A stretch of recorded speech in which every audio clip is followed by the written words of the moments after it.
설교자로 살면서 예수님께 송구할 때가 참 많아요.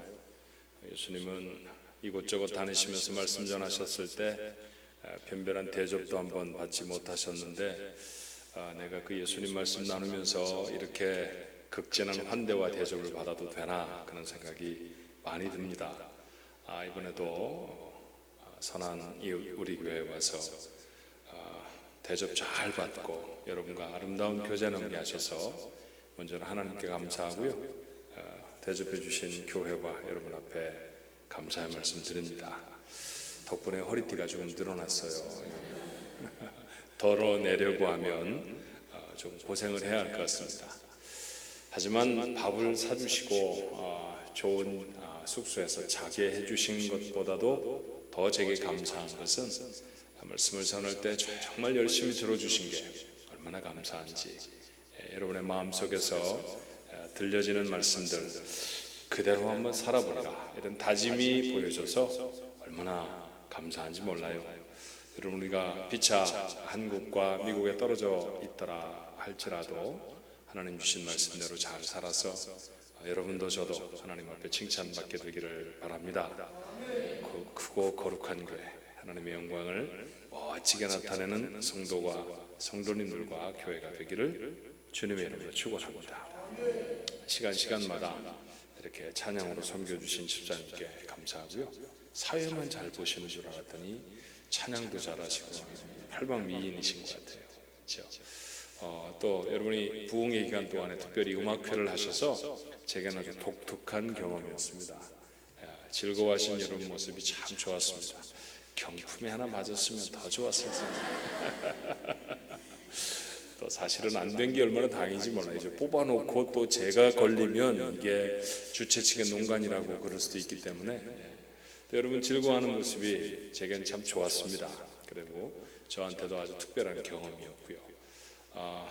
수고해 주신 교육자들께 감사하고, 여러분 교회 담임 목사님이지만 목사님이 일주일 내 한 주간 내 저에게는 뭐 기사처럼 데리고 가시고 데려다 주시고 그러셔서 송구스럽기도 하고 참 감사했습니다. 여러분 모두에게 감사 인사 드립니다. 자, 마지막 시간이죠. 부흥회를 했잖아요. 우리가 거룩하게 살겠다고 다짐도 좀 했습니다. 다른 거 가지고 세상이 우리 겁내지 않습니다. 거룩한 교회가 돼야 세상이 두려워하는 교회가 될 줄로 믿습니다.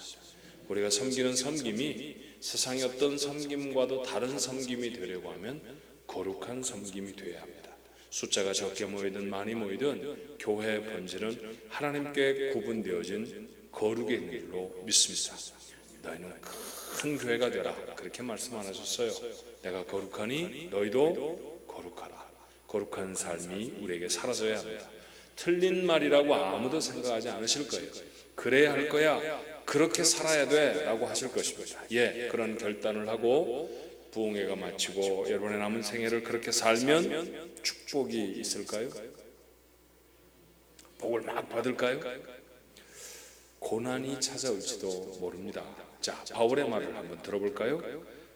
로마서 8장 36절에 그가 하나님의 귀한 사역을 감당했을 때 이렇게 되었다고 했어요. 기록된 바 우리가 종일 주를 위하여 죽임을 당하게 되며 도살당할 양같이 여김을 받았남과 같으니라.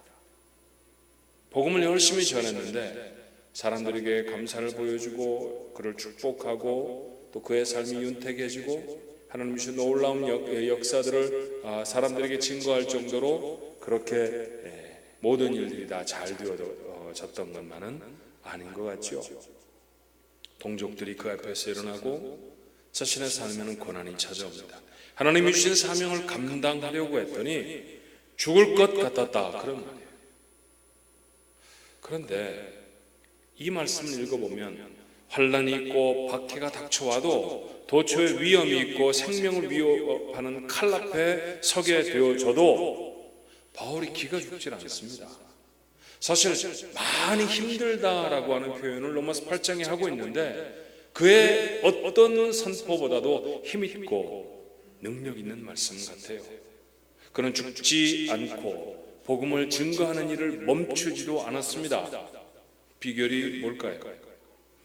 로마서 8장 37절에 이렇게 말하죠. 그러나 이 모든 일에 우리를 사랑하시는 이로 말미암아 우리가 넉넉히 이기느니라. 결혼하셔서 단칸방에서 힘들고 어려웠던 시절을 지났던 분들이 가끔씩 계실 것입니다. 저는 사실 신혼부부가 맨 처음 부부가 결혼해서 방 2칸 이상 갖는 걸 좀 위험하다고 생각해요. 부부싸움을 치열하게 해도 도망갈 곳이 없는 한 칸짜리가 훨씬 안전합니다. 요즘 이혼율이 자꾸 높아지는 까닭이 방이 여러 칸인 그런 시작을 해서 그런 거 아닌가, 그런 생각을 할 때도 있을 정도니까 말이에요. 여러분, 시작이 참 어려우셨죠. 한 40년 전쯤, 50년 전쯤, 그때 아내를 처음 만나고 막 우리의 삶을 시작할 때 그때 많이 어렵지 않았습니까? 어떻게 지나셨어요? 어떻게 그 어려움을 견디셨나요? 서로가 서로를 향해 믿고 사랑해 주던 그게 그 어려운 시절을 지나가는 힘이 되지 않았던가요? 여러분, 교회가 어려움을 겪으면서 여러분이 견뎌내게 된 까닭이 무엇이었습니까? 물론 앞에 확고한 지도자 남 목사님이 계셨기 때문이기도 하지만 하나님이 우리를 사랑하셔라고 하는 확신이 없었으면 그 어려운 과정을 견뎌낼 수 있었을까요? 없었을 거예요. 살아가며 크고 작은 문제와 어려움들을 우리가 경험합니다. 어떤 때는 예기치 않은 사건들이 우리의 삶에 일어나기도 하죠. 어떻게 견디셨나요? 다시 한번 돌아가 보면 하나님이 나 사랑하셔, 하나님이 나 도와주실 거야, 그 확신이 없었으면 견뎌내지 못했을 것입니다. 문제가 없는 것이 아니라 여전히 문제가 있지만 그 문제를 이길 힘은 무엇입니까? 하나님이 나를 사랑하신다 라고 하는 확신입니다. 이것이 세상을 이길 힘인 줄로 믿습니다. 예수님의 제자 요한은 사랑의 사도이죠. 요한복음에는 자신을 여러 차례 주님의 사랑하시는 제자 그렇게 표현합니다. 다른 이름이 아니라 다른 걸로 증거하고 싶지 않았어요. 내가 예수님을 처음 따른 제자 중에 한 무리야. 예수님이 어디 특별한 곳에 가실 때 모아서 데리고 갔던 사람 중에 내가 꼭 있었다고 그런 얘기 증거하지 않아요. 그의 인생을 규정하는 것, 그의 인생을 정의하고 싶은 단어는 무엇이었습니까? 주님이 사랑하는 사람이라는 것이죠. 인생을 살아가고 나서 요한복음은 가장 마지막에 쓰여진 복음서입니다만 그때 만년에 나이가 많이 들은 그의 인생을 돌아보며 그의 삶을 정리해 그럼 뭐라고 말합니까? 주님이 사랑하시는 자라고 표현합니다. 요한일서는 하나님을 사랑이라고 정의하기도 해요. 크고 높으신 분, 온 우주를 창조하신 분, 능력이 있으신 분, 하나님께 갖다 붙일 수 있는 위대한 단어들이 얼마나 많이 있습니까? 그런데 요한은 이렇게 말하죠. 요한일서 3장 1절에 보라, 요한일서 4장 8절에 사랑하지 아니하는 자는 하나님을 알지 못하나니 이는 하나님은 사랑이십니다. 하나님은 사랑이십니다. God is love라는 말은 여기서부터 온 말이잖아요. 그렇죠? 그래서 사람들이 하나님을 소개하고 하나님을 설명할 때 사랑이라고 설명하지 않습니까? 오늘 그 요한이 우리에게 본문의 말씀을 이렇게 도전해요. 보라, 아버지께서 어떠한 사랑을 우리에게 베푸사 하나님의 자녀라 일컬음을 받게 하셨는가? 우리가 그러하도다. 그러므로 세상이 우리를 알지 못함은 그를 알지 못함이라. 이 말씀을 의문문으로 고쳐 읽으면 하나님의 사랑이 어떤 것인지 여러분은 아십니까? 이렇게 도전하고 있는 거예요. 자, 그 말 그대로 여러분 한번 도전해보고 싶어요. 하나님의 사랑이 어떤 것인지 여러분은 정말 아십니까? 나는 오늘 하나님의 사랑이 어떤 것인지를 알려주는 성경의 몇몇 이야기들을 소개해 보려고 합니다. 그 첫 번째 이야기, 요나의 이야기입니다.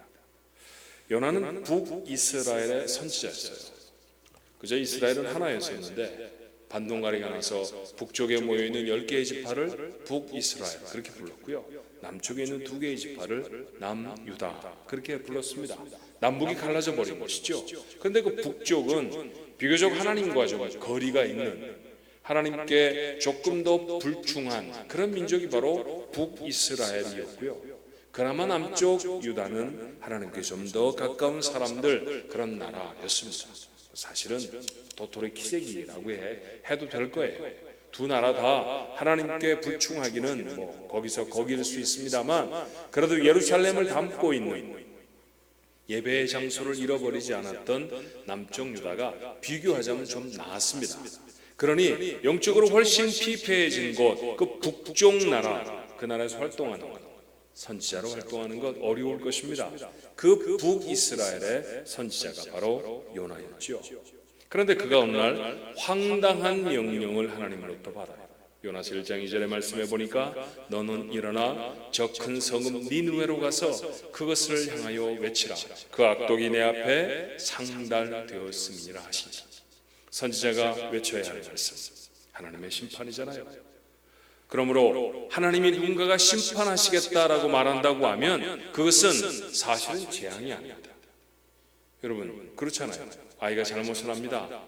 엄마가 얘기하죠. 너 맴매해? 그러면 뭐해요? 그 아이를 버리겠다는 얘기입니까? 매를 때려서라도 나쁜 행동을 고치겠다는 얘기입니까? 고치겠다는 얘기잖아요. 그렇죠.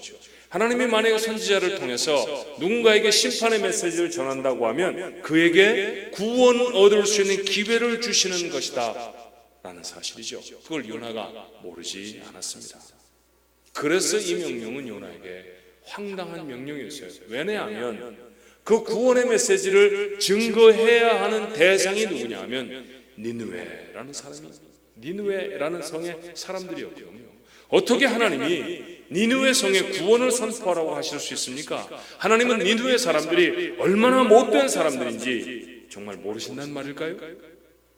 최근에 발견된 고대 문서를 보니까 니느웨 사람들은 정복한 도시, 도시의 사람들의 머리를 다 잘라서 그 성에 들어가는 길에 피라미드처럼 쌓아두는 사람들이었어요.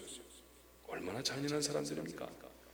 청년과 처녀들을 불태웠고 손발을 자르는 행동을 서슴지 않았습니다. 포로를 잡으면 턱을 구멍을 뚫어서 쇠사슬로 묶고 개처럼 끌고 다니던 사람들이 니느웨 사람들이었어요. 그런데 이 악독한 행동을 외국의 저 먼 나라에만 하는 것이 아니라 북왕국 이스라엘 사람들에게 했다는 것이죠. 심심하면 쳐내려와서 연약하고 핍절되어져 있는 이스라엘 나라 백성들을 포로로 잡아가고 그들의 머리를 자르고 그들의 처녀들을 총각들을 불태우며 손발을 자르고 그리고 그들의 고관들에게 목에 사슬을 뚫어서 턱을 뚫어 사슬을 만들어 끌고 다니던 사람들이 바로 니느웨 사람들이었습니다. 그러니 이스라엘 사람의 입장에서 보기에는 원수가 더 나랍니까? 그런데 그 나라에 가서 너희들 회개하고 하나님께로 돌아오라 이런 메시지를 전하라고요? 하기가 싫었을 것입니다. 그리고 이스라엘 사람이 그곳에 가서 걸핏하면 쳐내려와 잡아가던 그 사람들 앞에가 복음을 전한다는 것, 하나님의 심판을 전한다는 것 두려운 일이기도 했습니다. 그래서 요나의 선택은 무엇이었나요? 여러분이 너무나 잘 아는 것처럼 하나님의 명령을 거역하고 도망하는 것이죠. 하지만 하나님이 누구십니까? 하나님에서 도망갈 수 있어요? 없어요? 하나님이 뜻을 정하시면 도망갈 수가 없습니다.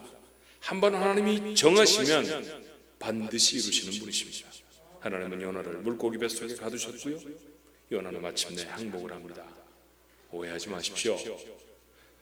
물고기 뱃속에 갇혀서 고난을 당하니까 마음이 누그러져서 맞아, 나도 이렇게 고난을 당해보니까 니느웨 사람들, 그 사람들 살려줘야 되겠어. 그리고 니느웨에 가서 복음을 전하겠다고, 하나님의 심판을 전하겠다고 말한 것 아닙니다. 물고기 뱃속에서 평생을 살 수는 없잖아요. 그래서 요나는 마지못해 하나님의 명령을 따라 니느웨로 갔습니다. 그리고 정말 대충 전했습니다. 하나님이 그렇게 심판을 전하면 그 심판이 그대로 이루어졌으면 좋겠다, 이런 마음을 가지고 전했습니다. 그런데 요나가 실망스럽게도 니느웨 사람들은 왕으로부터 시작해 평민에 이르기까지 모두가 다 회개를 합니다. 보통 오늘날의 선교사 같으면 할렐루야를 외치며 그가 파송되어진 교회에 이 멋진 소식을 전할 것입니다. 제가 저 악독한 사람들에 가서 복음을 전했더니 저 사람들이 다 회개하고 하나님께로 돌아왔습니다. 할렐루야, 그러지 않았겠어요? 그런데 요나는 어땠을까요? 화가 났습니다. 하나님이 당신들의 행동을 돌이키지 않으면 모두가 다 심판을 받을 거라고 하셨습니다 라고 전했는데, 사람들이 다 그 행동을 버리고 하나님이 원하시는 대로 회개를 하고 하나님께로 돌아오는 모습을 보고 요나는 기뻤던 것이 아니라 도리어 화가 났어요. 요나서 4장 1절로 2절의 말씀에 보니 이렇습니다. 요나가 매우 싫어하고 성내며 여호와께 기도하여 이르되, 여호와여, 내가 고국에 있을 때 이러하겠다고 말씀하지 아니하였나이까? 그러므로 내가 빨리 다시스로 도망하여 사오니 주께서는 은혜로우시며 자비로우시며 노하기를 더디하시며 이내가 크시사 뜻을 돌이켜 재앙을 내리지 아니하시는 하나님이신 줄을 내가 알았습니다. 하나님이 이럴 줄 알았습니다. 하나님 그 사람들이 회개하고 돌아올까봐 저 못된 사람들이 더 강성해져서 우리나라를 침략하고 그런 나라가 계속 되어질까봐 제가 이 사람들 앞에 와 하나님의 심판을 전하지 않겠다고 도망간 것 아닙니까? 요나는 이해할 수가 없었어요. 어떻게 하나님이 그런 인간들을 사랑하실 수 있단 말입니까? 그들이 하나님의 백성 이스라엘에게 행한 만행을 하나님은 정말 모르신다는 말입니까? 그는 정말로 속이 상했습니다. 얼마나 속이 상했을까요? 죽고 싶을 정도로 속이 상했습니다. 과장이라고요? 아닙니다. 요나서 4장 3절의 말씀에 보니 요나가 이렇게 말하죠. 여호와여, 원하건대 이제 내 생명을 거두어 가소서. 사는 것보다 죽는 것이 내게 나음이니이다. 얼마나 화가 났으면, 얼마나 속이 상했으면 죽고 싶을 정도였습니다. 여러분, 생각을 좀 해봐야 하지 않겠어요? 하나님은 니느웨 사람들에게 왜 하필이면 그들에게 시련을 당했던 요나를 그곳에 보내셨을까요? 사실은 직접적인 피해를 당하지 않았던 남쪽 유다의 선지자를 보냈으면 훨씬 더 분노가 없이 그들에게 심판을 선포하고 회개하는 모습이 기쁨이 되어줄 수도 있었을 것입니다.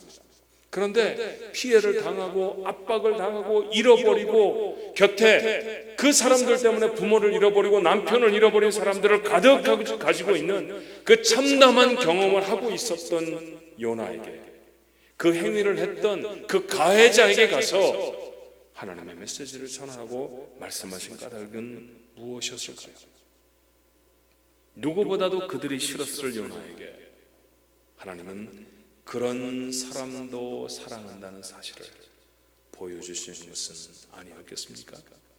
요나는 니느웨 사람들에게 하나님의 은혜를 전하며 자신을 향한 하나님의 사랑을 비로소 깨달아 알았던 것 같아요.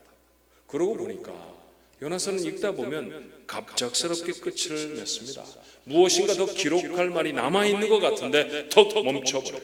어쩌면 하나님의 놀라운 사랑에 말문이 막혀버린 까닭일지도 모릅니다. 선교지를 종종 방문하시잖아요. 선교지를 방문하게 된다라는 것은 많은 희생이 따릅니다. 일단 시간을 내야죠. 돈도 들여야죠.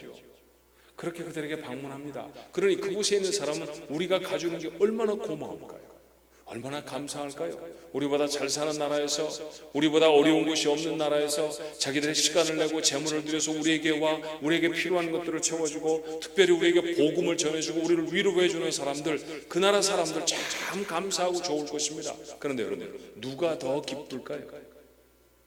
시간을 내고 돈을 들여서 그곳에 가는 사람들이 더 기쁩니까? 그런 사람을 맞아들이는 선교지의 사람들이 더 기쁩니까? 여러 번 선교지를 방문해 보면요, 선교지를 방문하는 성도들이 더 은혜를 받습니다. 까닭이 뭐예요? 그 어렵고 힘겹게 살아가는 사람들에게 복음을 전하며 무엇을 깨닫습니까? 하나님이 어려운 사람들에게 나를 보내셨구나. 맞아, 나처럼 형편없는 사람들에게 하나님이 예수님을 보내셨구나. 그걸 알잖아요.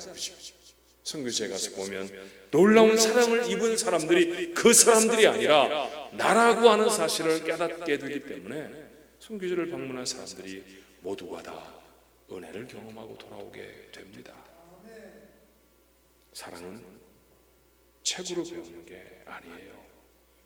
내 삶에 하나님이 이루시는 구체적인 사건을 통해 알게 되어야 합니다. 하나님은 이 일을 위해 기어코 요나를 보내시는 것이죠. 그런데 성경에는 이 요나의 이야기보다도 더 황당한 이야기도 있답니다. 그것은 호세아의 이야기죠. 호세아도 선지자였고 그도 하나님의 명령을 받았습니다. 그런데 이번에는 조금 더 어려운 명령 아닌가 싶어요. 호세아 1장 2절의 말씀에 여호와께서 호세아에게 이르시되 너는 가서 음란한 여자를 맞이하여 음란한 자식들을 낳으라. 이 나라가 여호와를 떠나 크게 음란함이니라 하시니. 신학교를 졸업하고 친구들은 목사로 선교사로 나가는데 자기는 가서 장녀하고 결혼을 하라는 명령을 받습니다. 기분이 어떨 것 같아요? 그런 명령을 받았던 신학생이 있다고 하면, 그런 명령을 받았던 목사가 있다고 하면 그 마음이 어땠을 것 같습니까? 기가 막힐 일입니다. 그런데 호세아는 요나처럼 도망가지 않았습니다. 그 명령에 순종해요. 그리고 그는 고멜이라고 하는 이름의 여자와 결혼을 합니다. 마지못해 한 것이 아니라 정말로 사랑하려고 했습니다. 가정을 이루려고 했죠. 그런데 고멜은 자신을 학대했던 다른 남자를 찾아 집을 나가버렸습니다. 호세아가 제발 집으로 돌아오라고 눈물로 설득을 하죠. 그런데 정신이 나간 고멜이 듣지를 않습니다. 그래서 호세아가 어떻게 했는지 아십니까? 아내가 찾아가서 함께 살고 있는 정부를 찾아가 그 아내의 남자를 찾아가서 그녀를 잘 돌봐주라고 돈까지 주고 돌아옵니다. 그는 정말 잘 돌봐주었을까요? 천만의 말씀이죠. 흥미를 잃어버린 정부는 고멜을 성노예로 팔아버렸어요. 이젠 포기해야 합니다. 그런데 하나님이 다시 이렇게 명령하세요. 호세아 3장 1절에 여호와께서 내게 이르시되 이스라엘 자손이 다른 신을 섬기고 건포도 과자를 즐길지라도 여호와가 그들을 사랑하나니 너는 또 가서 타인의 사랑을 받아 음녀가 된 그 여자를 사랑하라 하시고. 하나님 호세에게 말씀하세요. 다시 사랑해라. 돈을 주고서라도 다시 사와라. 호세아는 이번에도 순종을 합니다. 경매장으로 갔어요. 발가벗겨진 고멜을 남자들이 흥정을 하고 있었습니다. 호세아가 다른 사람보다 먼저 나가서 값을 치릅니다. 가지고 있는 돈을 톡톡톡 다 털었는데도 부족해서 이 가난한 선지자는 나머지는 보리로 내야 했습니다. 호세아서 3장 2절에 내가 은 5개와 보리 한 호멜 반으로 나를 위하여 그를 사고. 여러분 이쯤 읽으면 호세아가 아니라 읽고 있는 내가 속이 터집니다. 아니 이래야 되는 거야? 이렇게까지 해야 되는 거야? 음란한 여자를 찾아서 마저 아내로 삼는 것도 어려웠는데 그렇게 삼았던 여자가 집을 나가면 그래 호세아야 됐다, 거기까지면 충분하다, 하나님 그러셔야 하는데 그 남자 찾아가서 사정을 하고 그리고 내 아내 잘 돌봐주십시오, 돈을 주고 오라고. 이거 온유한 남편처럼 보입니까? 바보 멍청이처럼 보입니까? 바보 멍청이처럼 보이잖아요. 바보 멍청이 같은 노릇 다 하고 돌아왔는데 그 남편이 찾아가서 함께 살았던 남자가 그 여자를 팔아먹으니 하나님은 다시 그에게 말씀하십니다. 네가 가서 돈 주고 사와라. 그래서 주머니 털털 털어서 또 다른 남자에게 버림받아 매물로 나와져 있는 그 여자를 돈을 주고 사와야 한다고 하면, 여기까지 읽어야 한다고 하면 우리의 마음이 어떻습니까? 야, 정말 이렇게 살아야 되는 거야? 이렇게 해야 되는 거야? 여기까지 하나님의 말씀에 순종해야 하는 거야? 라고 생각하게 되지 않습니까? 하나님은 왜 이런 굴욕과 슬픔을 호세아로 겪게 하셨을까요? 호세아서를 읽어보면 하나님은 고멜에 대해 말씀하시며 계속해 이스라엘을 언급하십니다.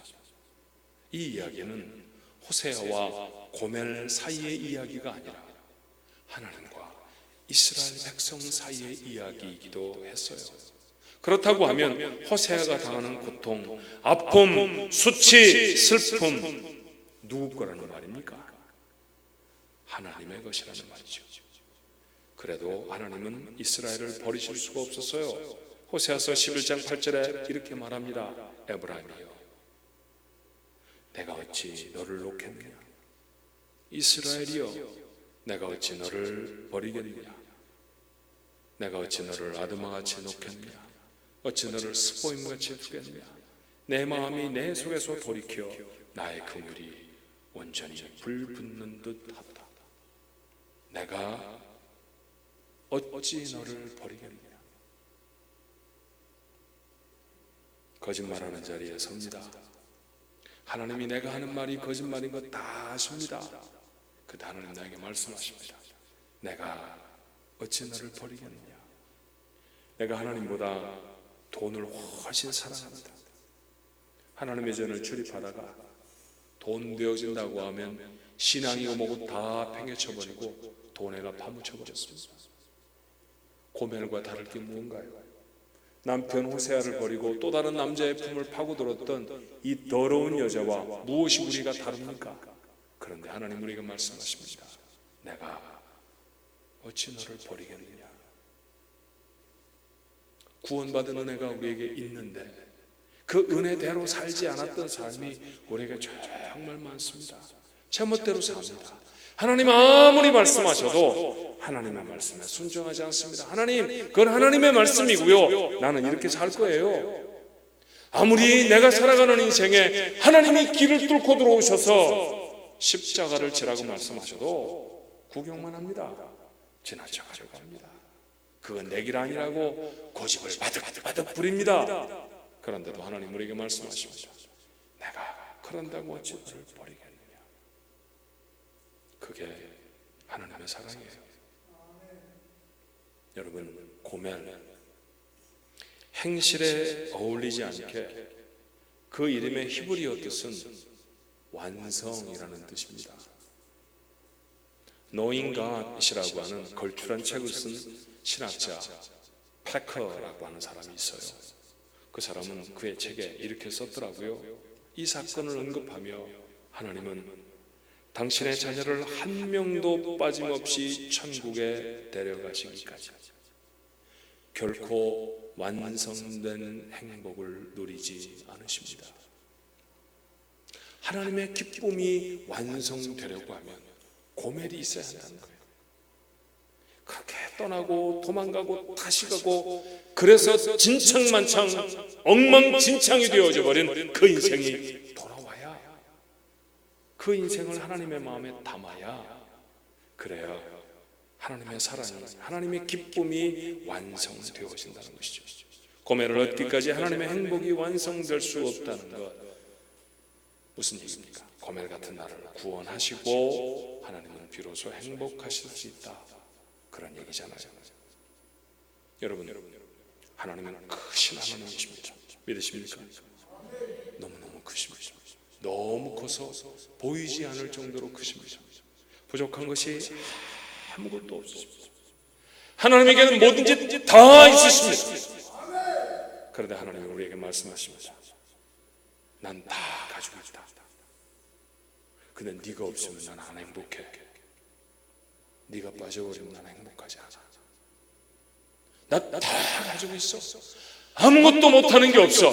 그런데 그 자리에 네가 없으면 나는 행복하지 않아. 이 메시지가 그 메시지로 들려지십니까?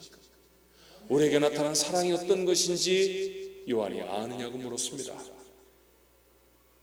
호세아를 읽으며 요나서를 읽으며, 아, 그렇구나. 하나님이 나를 만나시고 하나님이 나를 자신의 품에 안으시고 비로소 기쁘시구나.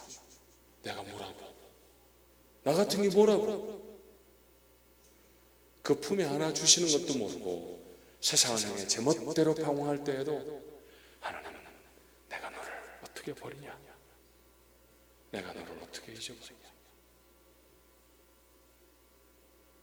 어떤 집에 애가 5이 있었다고 치십시다. 제가 만들어낸 얘기니까 사실은 아니에요. 근데 한번 들어보세요. 5명의 아이가 있어요. 부모는 참 가난합니다. 아이들 데리고 놀이공원도 한번 못 갔죠. 그래서 어느 날 아빠가 큰 마음 먹고 놀이공원에 갔답니다. 아이들 5 다 데리고 7 식구가 신나게 놀았습니다. 저녁이 어둑어둑해져서 집에 오려고 하는데 애가 4밖에 없어요. 막내가 없습니다. 막내가 없어요. 막내를 찾아다닙니다. 막내야, 막내야, 막내야 어디 있니? 막내야 어디 있니? 아무리 찾아도 없습니다. 경찰서에 신고를 하고 집에 돌아오는 길에 혹시 지가 먼저 놀이공원 빠져나와 집으로 돌아왔을까 싶어서 골목을 다 뒤졌는데도 막내가 보이질 않습니다. 집에 돌아오니 하루 종일 논 것이 아무런 기쁨이 되질 않습니다. 무엇을 하고 놀았는지 생각도 나질 않습니다. 오늘 내가 거길 왜 갔던가? 거길 왜 갔던가? 자, 그런 상황에 아빠가 말합니다. 애가 5인데 4살 있으니까 됐다, 문 닫고 자자. 그게 됩니까? 여러분, 그게 됩니까? 그게 안 됩니다. 4시 다 돌아와 있어도 막내를 못 찾으면 잠들 수 없습니다. 잠만 못 잡니까? 그 다음 날부터 이 아버지는 직장을 그만둡니다. 아이의 얼굴이 박혀져 있는 전단지를 들고 아마 동네를 돌아다닐 것입니다. 이 아이를 보셨나요? 이 아이를 혹시 아십니까? 만나신 적이 있습니까? 그 아이를 찾기까지 이 아버지는 아무것도 못합니다. 막내를 찾기까지 말이에요. 그렇게 막내를 어떤 골목 모퉁이에서 찾았다고 하면 그 막내가 아버지의 기쁨이지요. 그 막내가 여러분하고 접니다. 오늘도 하나님이 그 막내 찾아오라고 세상을 향해서 교회 문을 여시잖아요. 태신자, 말을 태신자로 붙이든 전도 대상자로 붙이든 무엇으로 붙이든 상관이 없어요. 내가 찾으려고 하는 자 누구입니까? 내 아버지가 간절히 기다리는 그 막내입니다. 그렇죠? 그 막내를 찾아오기까지 아버지는 기쁘지 않으세요. 아버지는 행복하지 않으십니다. 하나님은 나를 그렇게 사랑하십니다. 누가복음 15장에는 우리가 너무나 잘 아는 돌아온 탕자의 이야기가 기록되어 있죠. 돌아온 탕자 이야기, 이게 너무 기니까 우리 교회에서는 돌탕 이야기 그냥 그렇게 부릅니다. 감자탕도 있고 돌탕도 있죠. 어느 날 아버지와 사는 게 몹시 따분해진 작은 아들이 아버지에게 재산을 좀 나누어 달라는 당돌한 요청을 합니다. 유대의 관습으로는 이런 일 있을 수가 없어요. 이웃에게 알려지면 동네에 끌려나가 돌에 맞아 죽을 수도 있습니다. 그런데 아버지는 무슨 이유에서인지 재산을 나누어 주었습니다. 돈 생긴 아들 어디로 갔을까요? 나라는 중요하지 않습니다. 아버지에게서 멀면 됩니다. 그래서 성경은 뭐라고 기록하던가요? 먼 나라로 갔습니다. 그리고 먹고 마시고 못된 짓은 다 하죠. 아버지의 평생 모은 재산은 그렇게 얼마 안 가서 아들의 수중에서 다 사라져 버렸습니다. 신세도 져봤죠. 구걸도 했습니다. 그러다가 마지막에는 돼지를 치는 곳에 가서 일을 합니다. 너무 배가 고파서 돼지가 먹는 음식 훔쳐 먹다가 딱 걸렸습니다. 쫓겨났을 것입니다. 이젠 또 갈 곳도 없어요. 그래서 아버지께로 돌아옵니다. 아버지, 그러지 못하고 이제 가서 주인님 그래야지. 그래도 밥은 주실 거야. 그러고 돌아옵니다. 그런데 돌아오면서 보니까 아버지가 마을 입구에 서 있어요. 질문 한번 해보십시다, 여러분. 아버지는 언제부터 거기 서 계셨을까요? 언제부터 서 계셨을까요? 저는 아들이 나간 다음 날부터 아닌가 싶어요. 그렇죠? 아버지는 왜 거기 서 계셨을까요? 동네 사람들보다 제일 먼저 아들을 봐야 합니다. 왜요? 아버지 재산 반 떼어서 가서 허랑방탕하고 다 날려버렸다는 거 동네 사람들 다 알거든요. 그 아이 돌아오면 틀림없이 거짓골일 텐데 아버지가 첫 번째로 발견하지 않으면요 그 아이 마저 죽습니다. 그 아이를 살릴 수 있는 방법은 하나밖에 없어요. 아버지가 제일 먼저 봐야 합니다. 아버지가 제일 먼저 만나야 합니다. 그래야 그놈의 생명을 지켜줄 수 있습니다. 그래서 아버지는 열렬제치고 동구밖에 나가 사셨습니다. 아들을 알든 모르든 아버지는 늘 그 자리에 계셨습니다. 그렇게 아들이 멀리 보입니다. 아버지가 어떻게 했을까요? 달려갑니다. 여러분, 달려간다는 말이 이 본문에서, 이 말씀에서, 누가복음 성경에서 얼마나 감동적인 말인지 아십니까? 유대의 남자들은 위에서부터 통으로 짠 하나가 된 원피스를 입고 살았습니다. 여러분, 발목까지 내려오는 원피스 입고 뛰려고 하면 방법은 하나밖에 없어요. 어떻게 해야 뛰어집니까? 걷어 올려야죠. 그렇죠? 그 치마 같은 옷을 걷어 올리고요, 다리가 다 보이게 맨 다리로 다른 박질해야 합니다. 이거 유대 남자 안 하는 일입니다. 쌍스럽다고 손가락질 받는 일입니다. 쌍스러우면 어떻습니까? 아들을 살려야 하는데요. 아버지에게 체면 그런 거 아무 문제가 되질 않습니다. 그렇죠? 달려가서 아들을 끌어안지요. 돼지밭에서 구르다 왔으니 냄새는 얼마나 났겠습니까? 그런데 아버지는 아무 냄새가 안 납니다. 끌어안고 뽀뽀를 하고 어루만지고 다시 품에 넣고 얼굴을 끌어다 대고, 너 내 아들 맞지? 진짜 온 거지? 이제 아빠한테 돌아온 거 맞지? 2번, 3번 확인을 하고 다시 품에 묻고 또 꺼내보고. 아버지는 그럽니다. 이 아들 고시 패스하고 돌아온 아들입니까? 아닙니다. 아버지 재산 다 팔아먹고 돌아온 아들입니다. 그런데 아버지는 너무너무 기뻤습니다. 왜요? 죽었던 아들 다시 돌아왔으니까 말이죠. 아버지는 못할 게 없었습니다. 아들이 없는 동안에 풍년이 들어도 종이 많아져도 재산이 불어나도 아버지는 하나도 즐겁지 않았습니다. 아들이 돌아오고 나서야 아버지의 기쁨이 완성이 됩니다. 고매이죠. 그래서 아버지는 잔치를 열었어요. 서로를 잡고 동네 사람들을 다 초청을 합니다. 사람들이 수근수근 거렸을 것입니다. 그들의 불편한 마음을 큰아들의 입을 통해서 우리는 이렇게 들을 수 있어요. 누가복음 15장 30절에 아버지의 살림을 창녀들과 함께 삼켜버린 이 아들이 돌아오매 이를 위하여 살진 송아지를 잡으셨나이다. 아버지 정신이 있으십니까? 아버지가 맞아들인 것은 시험을 패스하고 돌아온 아이가 아닙니다. 고생하고 수고해서 큰 일을 이루고 돌아온 아이가 아닙니다. 그놈은 탕자입니다. 어려운 시험 합격하고 돌아온 것처럼 그렇게 잔치를 열고 좋은 옷 내어 입히고 반지를 끼워주고 신발을 내어 신길 그런 아이가 아닙니다. 큰아들이 그렇게 말하지요. 그런데 아버지는 그렇게 했습니다. 그래서 우리는 이 이야기를 탕자의 이야기 그렇게 부르잖아요. 탕자라는 말의 영어 단어는 prodigal이라고 씁니다. 그런데 그 뜻은 무모할 정도로 헤프게 베푸는, 남김없이 다 쓰는 그런 뜻이에요. 다시 한번 말씀드릴까요? prodigal.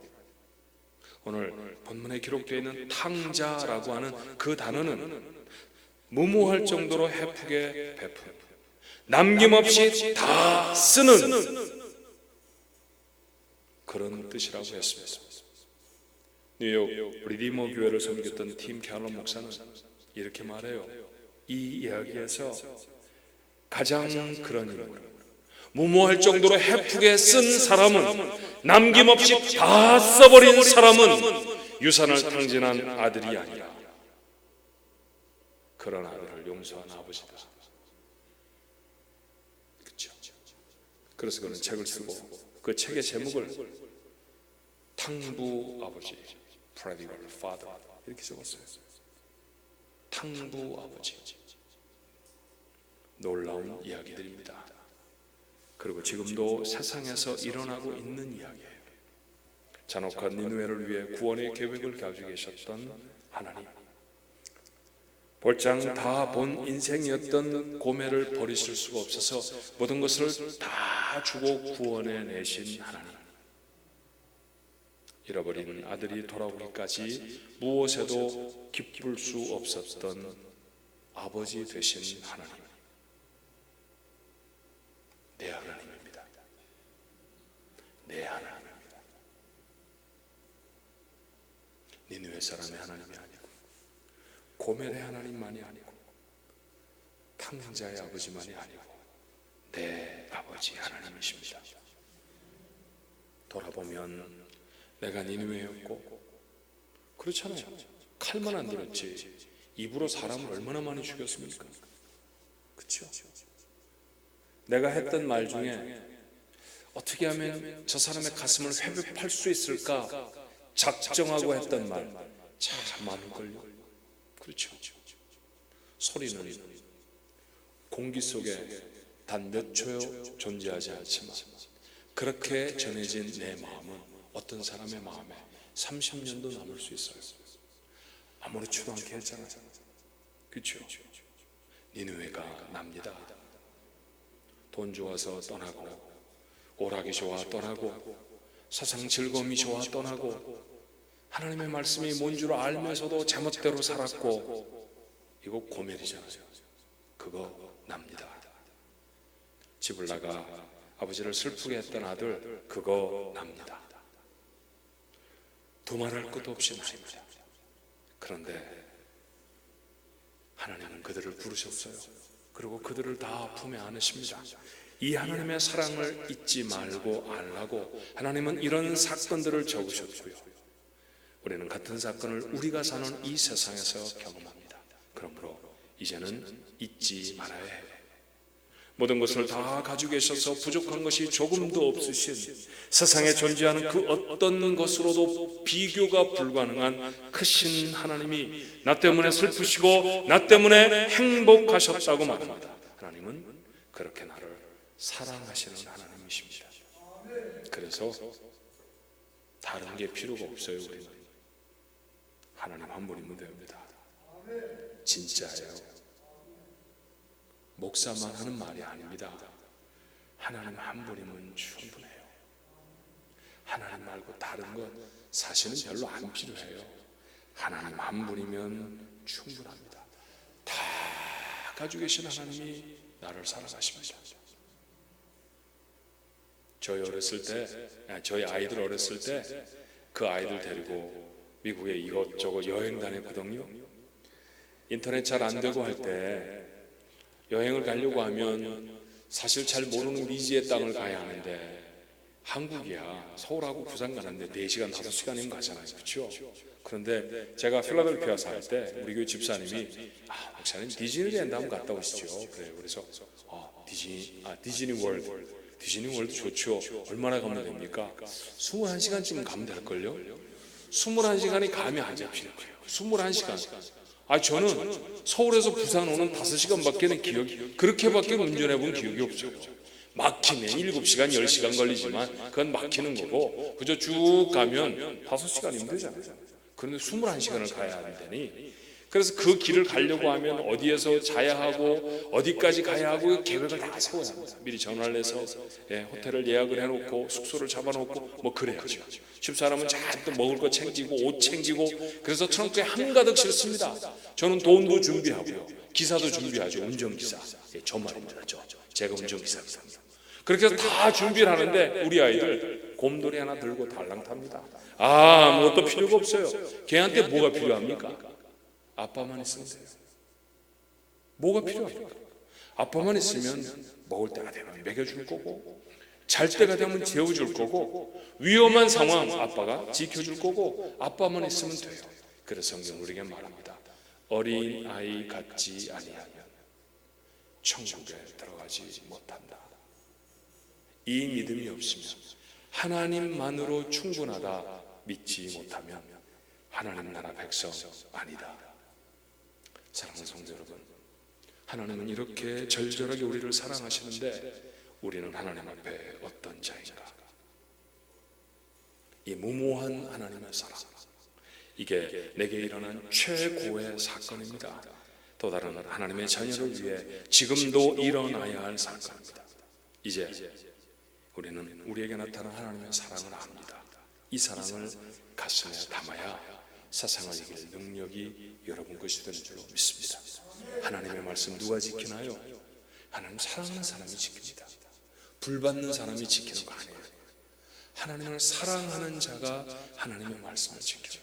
그렇죠? 오늘 부흥회 때 나누었던 그 많은 말씀들이 여러분의 삶에 정말 살아서 움직이려고 하면 기억력이 좋은 사람이 그 말씀을 지키는 게 아니에요. 하나님을 사랑하는 사람들이 그 말씀을 지킵니다. 우리가 기도할 때 그 간절한 기도가 하나님의 보좌를 움직일 수 있을 정도로 간절한 기도가 되게 하는 사람, 그게 누굽니까? 하나님을 사랑하는 사람의 기도입니다. 하나님의 영광을 받으실 예배 누가 드리는 걸까요? 목소리가 좋은 사람이 만들어내는 찬양, 정교하게 말씀을 잘 전하는 논리적인 목사가 만들어내는 것이 아니라 하나님을 사랑하는 사람들이 하나님이 받으실 거룩한 예배를 드립니다. 그렇죠? 세상을 이겨야 되잖아요. 부흥회 한 번 하고 인생이 다 바뀌어지고 그거 한 번 했더니 우리 인생에 해결되지 못하는 문제가 하나도 없다, 이런 건 없습니다. 적어도 믿음의 차원에서 대박이라는 사건은 안 일어납니다. 여전히 우리는 예배를 마치고 세상에 나가면 또 씨름을 해야 되고요, 또 도전을 받을 거고요, 또 유혹을 받으면서 살 겁니다. 그런데 이겨야 하잖아요. 누가 이길 수 있습니까? 바울이 제가 이 설교를 시작하며 어떻게 고백했다고요? 하나님을 사랑하는 그 사랑이 이 모든 것에서 넉넉히 이기느니라. 승리하는 성도들이 되십시오. 하나님의 사랑을 가슴에 담고 승리하는 여러분이 되시기를 주님의 이름으로 축원합니다. 2차 세계대전 당시에 독일의 루터 교회는 히틀러를 지지했습니다. 잘못된 일이죠. 그래서 그리스도의 양심을 지키기 위해서 나치에게 반대하는 신학자들이 생겨지게 되어졌어요. 이들이 결성한 교회를 독일 고백교회라고 말합니다. 양심을 실천하는 거죠. 그들을 이끌었던 목회자 중에 한 사람, 본회퍼라고 하는 사람이 있습니다.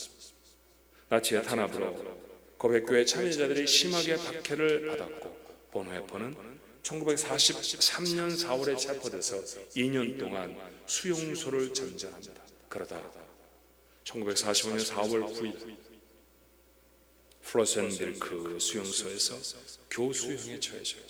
전쟁이 끝나기 불과 5개월 전의 일이었습니다. 정말 참담한 수용 생활입니다. 죽음을 앞둔 두려운 미래가 있었죠. 그는 이 상황에 일기를 씁니다. 그 기록한 일기 중에 이런 시 하나가 발견이 되었어요. 선한 능력에 우리는 너무 잘 보호받고 있습니다. 믿음으로 일어날 일들을 기대하고 있습니다. 하나님께서는 밤이나 아침이나 우리 곁에 계십니다. 또한 매일의 새로운 날에 함께 하십니다. 1944년 감옥에서 쓴 선한 능력으로 라고 하는 시의 일부입니다. 후에 이 일기가 발견되어지고 독일 복음성가 작가가 찬양으로 만들어서 하나님을 찬송합니다. 독일어 찬양이지만 밑에 자막으로 한국말이 뜰 거예요. 여러분 한번 같이 들어볼까요?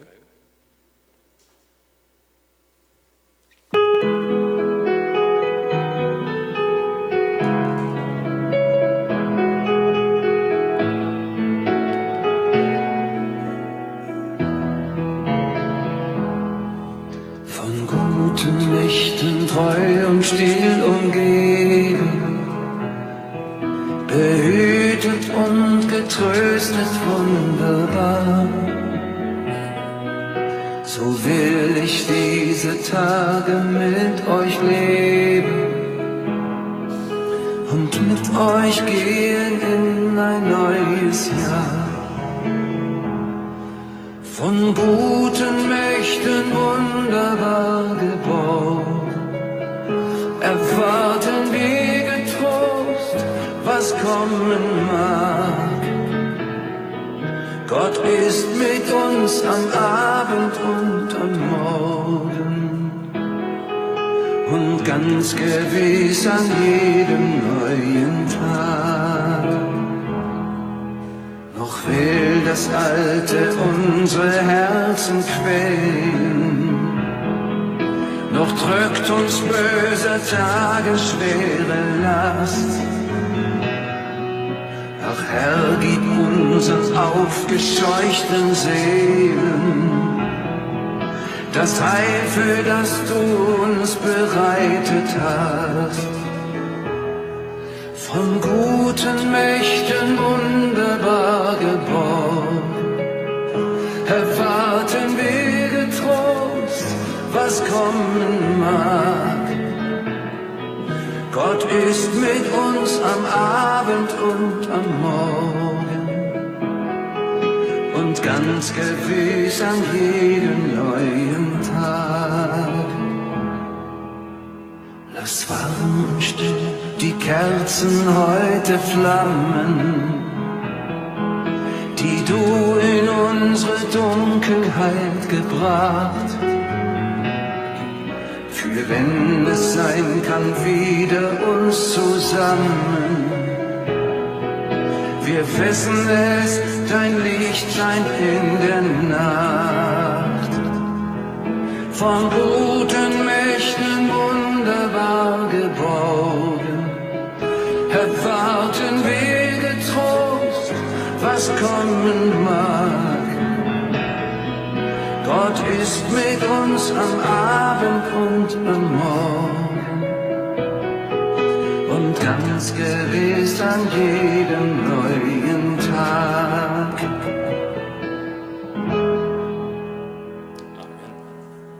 아멘. 말씀을 품고 세상에 서면 세상의 소리를 높입니다. 하나님의 말씀대로 살 수 없도록 우리를 마구 흔들어도 때로 두렵습니다. 이러다 망하는 건 아닌가? 정말 내가 거룩을 하나님의 말씀을 이룰 수 있을까? 기억하십시오. 우리는 혼자 가지 않습니다. 크신 하나님과 함께 갑니다. 오늘 감옥에 갇혀 있던 한 젊은 목회자의 고백처럼 선한 능력으로 승리할 것입니다. 죽음의 공포도 이겨낼 믿음이 여기에 있습니다. 매일같이 죽음의 공포가 그에게 찾아와도 나는 선한 능력으로 이길 것입니다. 이길 것입니다. 하나님을 사랑하는 그 사랑이 그에게 능력이 되어지죠. 이 믿음의 능력으로 말씀대로 살아내는 여러분 모두가 되시기를 주님의 이름으로 축원합니다. 우리 조금 전에 그분이 불렀던 찬양을 한국말로 우리 같이 한번 불러볼까요? 선한 능력으로. 여러분 마음에 다짐을 담아서 한번 찬양해 보십시오. 주 선한 능력으로 안으시네, 그 크신 팔로 날 붙드시네. 절망 속에도 흔들리지 않고 사랑하는 주 얼굴 구하리.